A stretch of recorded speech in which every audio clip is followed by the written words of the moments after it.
Good morning and welcome to the Dunton Homestead. Back in June, I decided I wanted to start a worm farm. I did this because I wanted to get what is called worm castings, which is worm poop.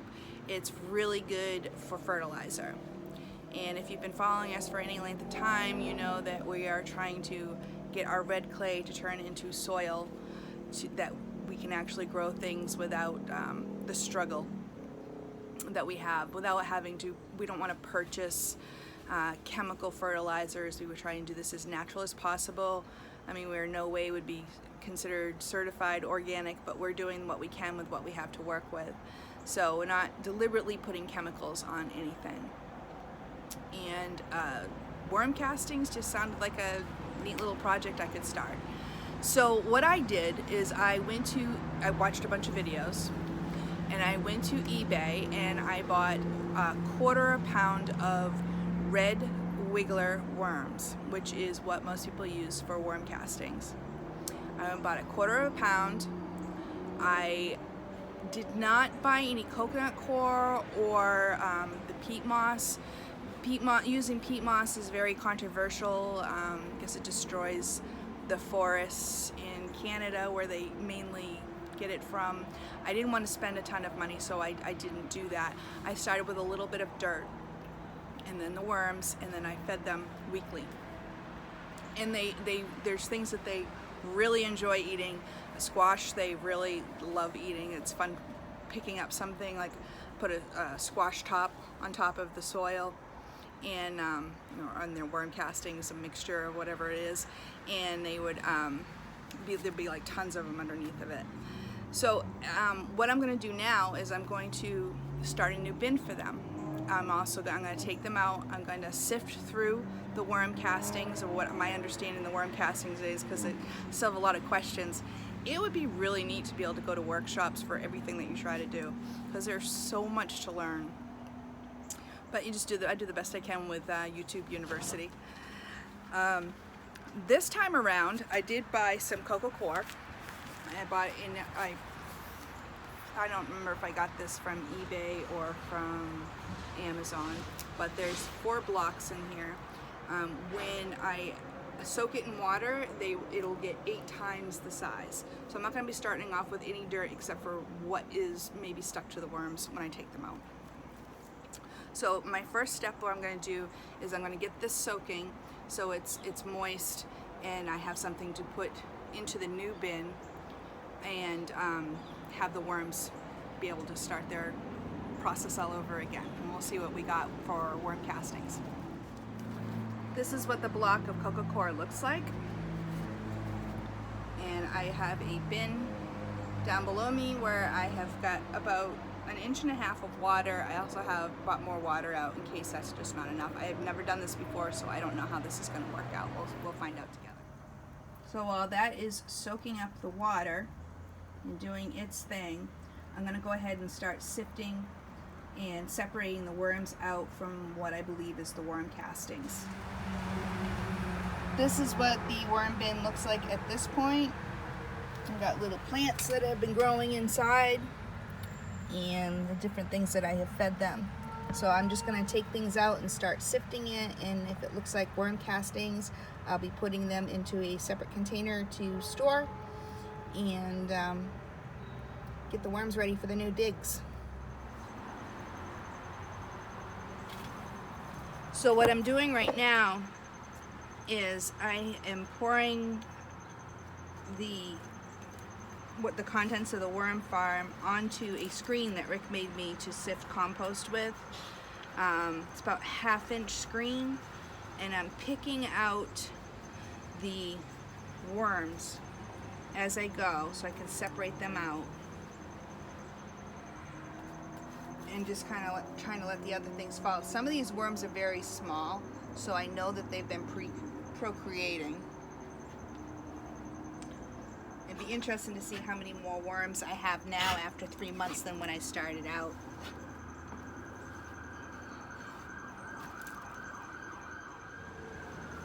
Now, one of the things I can tell already is that this soil and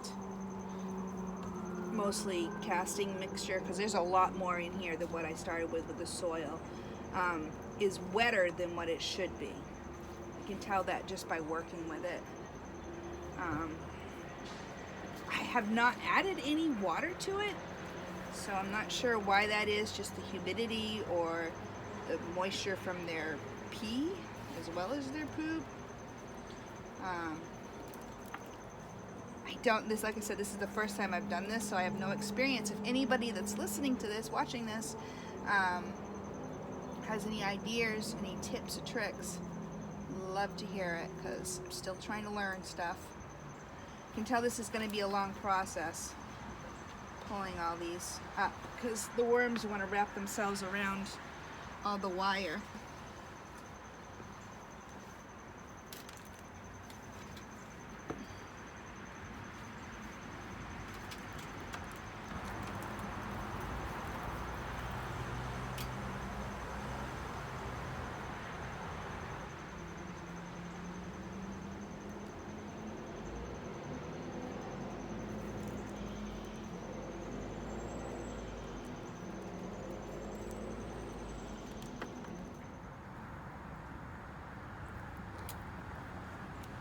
Coming towards the end of this now, I looked up to see what the reproduction cycle was for red wigglers. Basically, they can double their population every 60 days. One of the challenges I'm having is that some of the babies are super, super tiny, and so they're hard to see, and they have interwoven. This is actually a larger baby. They're hard to see, and at the bottom of my worm bin I had placed brown paper bags, and I did that so that they wouldn't escape out of the bottom. I'll explain the process of what I did as I redo the new one in a little bit. But little tiny ones are embedded in the layers of this paper, and it's a little challenging to see them. And I don't want to just toss them because they're baby worms. Not that I don't think that they can make it their way. If I toss them over the railing, they'd find their way. But I'm doing this to reproduce them. So that's a really tiny one right there. Super tiny.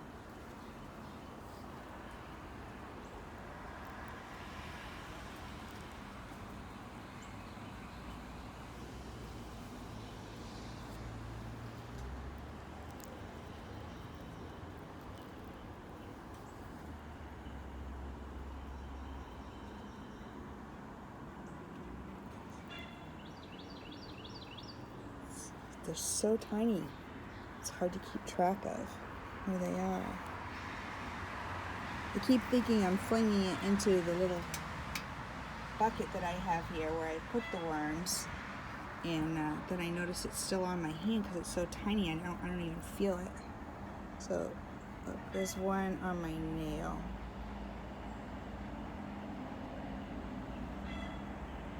But so tiny. And it takes about, I think it was like 40 to 60 days for them to get to their maturity, so that before they start reproducing themselves. So I'm trying to get all of the worms, the tiny baby ones, into this bucket.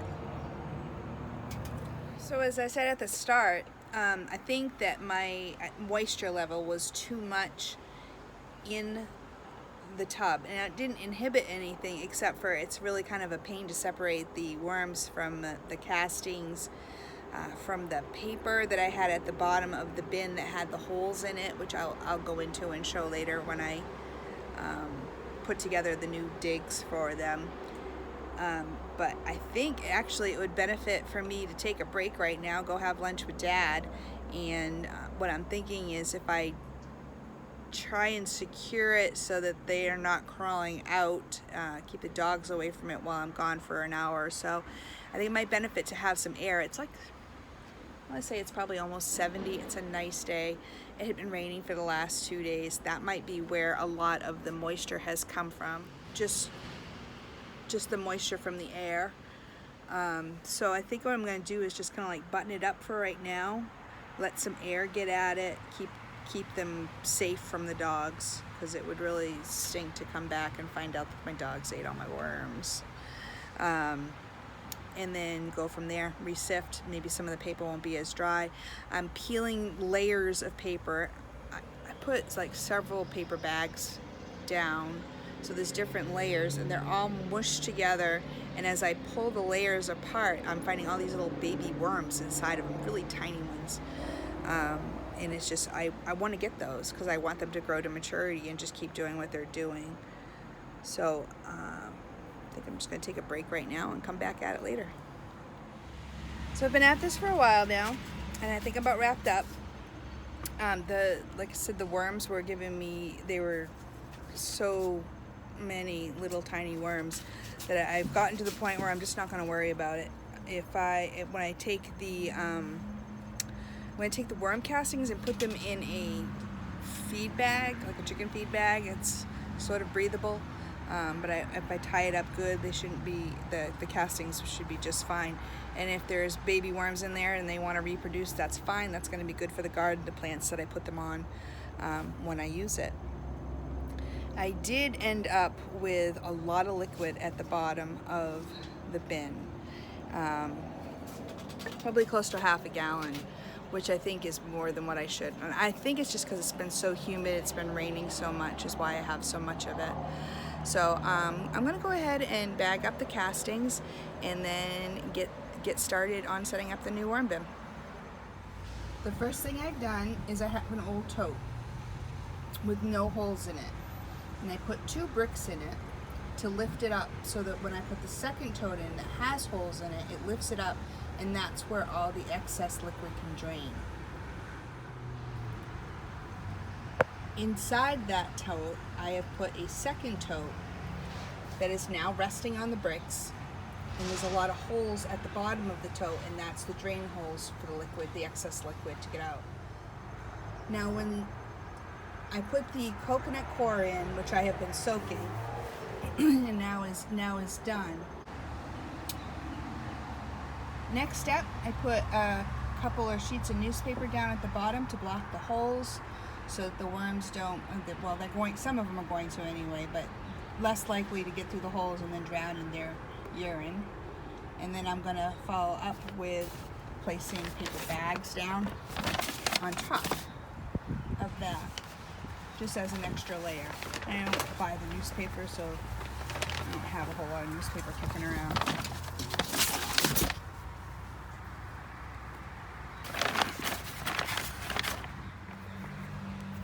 Next up, I have my soaked coconut core that, as I was feeling it and checking it out to see if it had moistened all the way through, it had, to the point where there's really just too much. A lot of liquid there. It's too much liquid.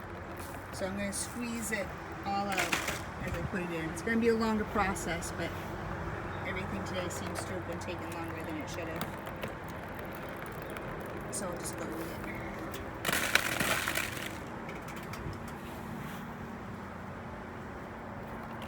I'm going to squeeze it out in here, so I'm not squeezing the same water out over and over again as I work my way through this tote.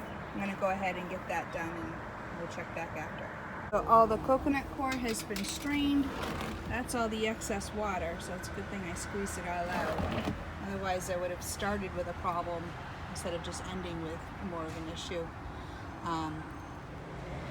This is how much liquid was at the bottom of the worm bin when I started cleaning it out. Now this is excellent fertilizer as well, so we'll be keeping that.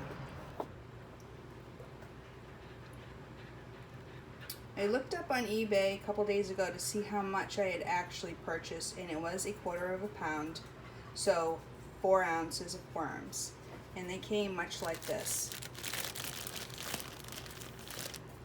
and I have 10.6 ounces in this bag, and I pulled out some of those small ones and I'm going to put it in my dad's raised beds so they can start procreating, and along with some of the worm castings.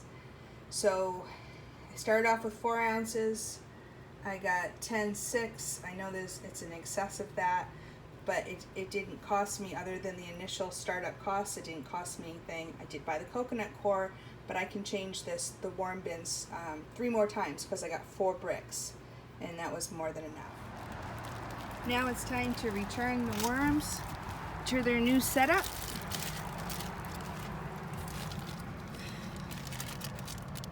And they'll stop moving around and getting themselves buried down. Now you notice the difference between the worm castings that came out with the worms and the coconut core. Coconut core is a little bit reddish, a little more brown. So it'll be interesting to see if it all turns that color, if that's how it works. Just gave them some butternut squash scraps. I won't have to feed them for a while. They will slowly be working their way back down underneath of the coconut core. They usually don't stay on top. I'm surprised they're not moving much right now, but that might just because they're stunned because they've had a little bit of excitement today. Now I'll just go ahead and cover them up.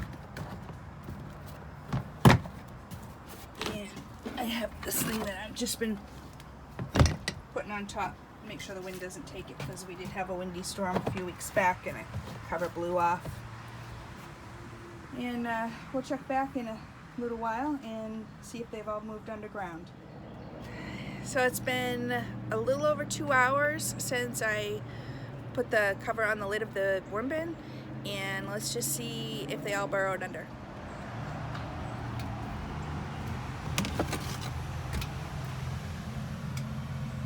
So they all went down.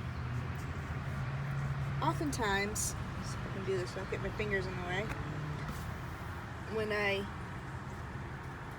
lift up the food, they're not doing it right now, but they're like right underneath of it, like in wad of it. That's neat. But they are all set. And now, prior to doing this, I had done a little bit of research, reading and watching some YouTube videos, and they were saying that there is ideal temperatures for them. Don't let them get too hot, don't let them get too cold. I watched one video, Danny from Deep South Homestead, and he was saying that he's had he keeps them, I think they're like in a carport or like the outside of a shed or inside of a shed. He says temperatures have gone above 100 and they've gone way below freezing, and they've been just fine. So after at the time when I had seen that video, I had them in my dining room underneath of a table where I keep plants, and they were attracting some flies, like fruit flies and stuff, because of the food I was putting in. So I moved them out onto the porch out here, and they've been just fine. I weighed out the worm castings, and I got 10.6 ounces. So more than double. I would say, to be honestly truthful, it's probably closer to 12 ounces anyway, because of all the baby worms that weren't actually in where I was weighing when I weighed the worms. So that would be 3 times the amount that I purchased. I'm into it for $46. I spent $26 on the coconut core, which I did not start out with that. I started out with like an inch of dirt that I put in there because I didn't want to buy anything at that point, and $20 for the worms. So I would say that they having 12 ounces 3 times is what I started. It's already paid for itself. You can buy fancy worm bin containers like on Amazon, and you can pay a little bit of money for them, you can pay a lot of money for them. I just wanted to use the basic, use what I have. Oftentimes things aren't ideal if you want to start something new, if you're just trying something out and you don't want to put all kinds of money into it. And that was the situation here. I didn't want to put all kinds of money into it. I knew I needed to buy worms. First I had started like collecting worms when I was in the garden, and then I kind of found out that that's not how it works. You actually got to buy the worms to get started. But I won't have to buy the worms again, and they'll just keep reproducing. It may get to the point where I'll have to put together a couple more tubs. I don't know if you can overpopulate the tubs or not. Cross that bridge when I come to it. So if conditions aren't ideal, like you don't have like a ton of money when you want to start something new, just work with what you have. If you're waiting for everything to be perfect, to have enough money to buy all the cool stuff, I mean, if someone wanted to give me it's almost like they're different layers, the way they are on Amazon, worm farm. I mean, I would gladly accept and call it Dunton Abbey or something. But in the meantime, I think these old bins that aren't really good for much of anything else, they've been used for moving 1,000 miles south. They got a little beat up in the travels. They work just fine. So, got of the worm castings, 20.8 ounces, 20 pounds, 8 ounces of worm castings. I put them in a feed bag, got them in the garage. The conditions for storing those are supposed to be between like 40 and 60 degrees, and that should work out fine in the garage till I need it. I will use it as I bring things outside, the little plants that I've started, little starter plants. As I start, I'll bring them outside, or if I up pot them, which I'm probably gonna have to do with some of my herbs pretty soon. And so anyway, I thought that was a good experiment. It didn't cost a lot of money, and it went better than I expected. I didn't kill the worms, so that's cool. It's always good when you can start something and not kill anything. That's it for tonight. Thanks for watching. Be a blessing and be blessed.